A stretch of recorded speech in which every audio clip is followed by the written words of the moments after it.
আসসালামু আলাইকুম গাইস। আশা করি আপনারা সবাই ভালো আছেন। আমিও আলহামদুলিল্লাহ ভালো আছি। তো আজকে আমি স্পিন মারবো আমাদের সেই ইভো গানে। আমার আগে থেকে একটা এক্সিমেট স্কিন আছে, সো দেখা যাক আজকে কি বাদে আমাদের ইএমপি না AK-47। চলেন 90 ডায়মন্ডের একটা স্পিন মেরে দিলাম, তো গেরিনা দেয়নি এবারও। সো আরও একটা স্পিন মারবো 90 ডায়মন্ডের। চলেন দেখা যাক বাদে কিনা গেরিনা দিয়ে দে।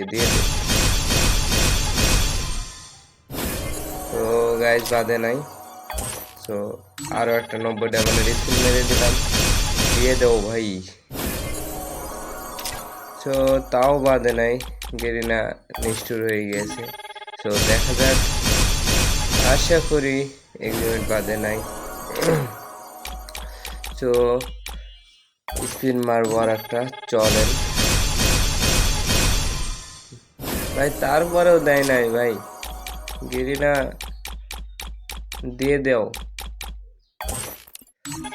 তো 20 ডায়মন্ড একটা স্পিন মারলাম, দেখি বাদে নাই গাইস। তো আরও একটা স্পিন মারবো 90 ডায়মন্ডের। তো বাদে নাই, তারপরেও চলেন আর একটা স্পিন মারবো, বাদলো না বাদলো। তো চলেন। ও ভাই, AK-47 বেঁধে গিয়েছে গাইস আমার। আজকের মতো আল্লাহ হাফেজ।